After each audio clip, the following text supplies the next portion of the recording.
Savoir un peu qu'est-ce qu'on pouvait travailler physiquement pour la préparation pour un gardien.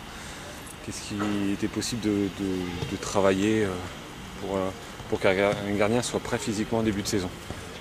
Bon, c'est simple, moi je considère qu'un gardien est un sportif comme un joueur. De toute façon, c'est un sportif qui doit évoluer à un niveau de pratique. Donc comme tout sportif, si c'est son métier qui plus est, il doit, comme tous les autres joueurs, être à un état de forme avant d'ensuite commencer à pouvoir travailler à des intensités élevées. Donc on travaille à des intensités élevées pour pouvoir toujours dépasser les barrières, les limites du possible. Donc ce sont les effets de l'entraînement qu'on recherche à dépasser le potentiel initial. Donc pour ne pas avoir de problème déjà au départ concernant le surpoids, concernant la base aérobie, tous les fondamentaux, on va dire, et ben, comme pour tous les joueurs, il faut passer par des étapes où justement on va emmener le joueur à des étapes, à un état optimal de performance. À partir de ce socle de performance, on peut envisager de mettre en place une préparation qui va rechercher l'intensité, la performance à haut niveau. Et de ce fait, un gardien de but, voilà, il doit aussi être capable d'encaisser des charges de travail élevées, comme un joueur de foot. Alors bien sûr, il n'est pas, pour moi en tout cas, ça ne sera pas un joueur qui devra répéter des efforts tout au long du match, mais par contre qui devra être présent dans les moments importants avec des qualités d'explosivité, de clairvoyance, de souplesse, d'agilité et de technique aussi, parce qu'avec le travail au pied, je cours et je long, voilà, il trouve sa place au sein de l'effectif, au sein des joueurs de ce fait. Donc sur la préparation physique, une fois, je répète bien, une fois le poids de forme, etc., une fois le socle aérobie, les performances aérobies stabilisées, moi je pense que pour un gardien de but, de mettre en place un travail progressif, bien sûr alterné avec le terrain entre le collectif et bien sûr le dissocié complet avec la pratique individuelle, moi je pense que ce qui peut être intéressant, c'est progressivement emmener le travail sur de la force explosive, mais voilà, en respectant quand même les étapes de progression.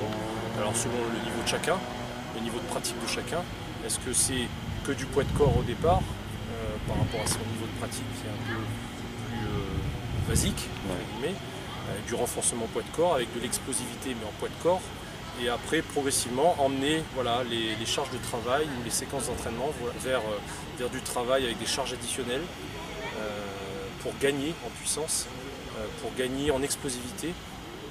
Et une fois qu'on a atteint un niveau, je dirais, acceptable d'explosivité, commencer à travailler à ce moment-là pour moi de façon répétée. Donc répéter l'explosivité à ce moment-là. Donc ce sont des cycles qu'on peut envisager. Entre, voilà, je vais me répéter, simplement déjà une grosse base de travail aérobie, préparer l'organisme à encaisser les charges de travail qui vont venir, ensuite mettre en place une périodisation qui va permettre aux gardiens de vivre des séquences d'entraînement orientées vers l'explosivité, les membres inférieurs et les membres supérieurs, le tronc, lier tout ça avec du gainage, de l'agilité, de la souplesse, de la coordination, de l'équilibre, de la proprioception. Donc ça, ce sont des domaines qui vont graviter autour de la force explosive. Et au préparateur physique ou à l'entraîneur de varier les conditions d'entraînement pour pouvoir, voilà, une fois mettre de l'explosivité, tantôt mettre de la récupération avec de la proprioception, de la coordination, etc. Construire de la puissance, orienter de la puissance, construire de la puissance, orienter de la puissance. Travail technique, travail en salle, travail sur le terrain, travail en salle. Pour moi, c'est des alternances, voilà, de séquences d'entraînement qui font que si tout est bien quantifié, on emmène le sujet qui pour moi à ce moment-là ressemble à un sport individuel, un sportif dans une activité individuelle, on est d'un point A à un point B tout en mesurant avec des éléments dont on dispose sur la puissance musculaire, que ce soit sur l'isocinétisme, avec le myotest, etc. Mesurer ces qualités de puissance des membres inférieurs. Voilà.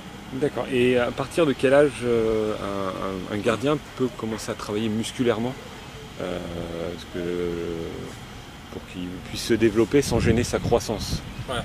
Que... Moi je vais encore raisonner autour de la force explosive, qui pour moi est à tout âge. C'est-à-dire, est-ce qu'on raisonne sur la production de force ou est-ce qu'on raisonne sur la transmission des forces? Et je pense que plus on est jeune, plus on travaille sur la transmission des forces, c'est-à-dire être capable d'appliquer des forces. Donc c'est de la fréquence gestuelle, c'est de la coordination, déjà être coordonné entre le haut et le bas, en plus pour un gardien, donc entre le haut et le bas, entre la droite et la gauche, entre le plan avant et le plan arrière, etc.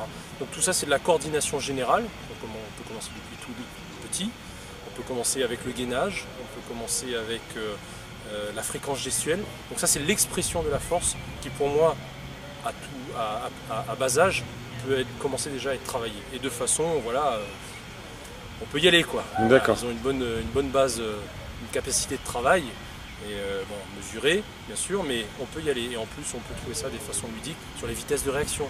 Voilà, ça c'est l'expression de l'explosivité. D'accord. Et plus on grandit, plus avec les facteurs de maturation, de développement musculaire, plus on peut ensuite bien sûr commencer l'éducation à la musculation. On parle des gardiens, hein.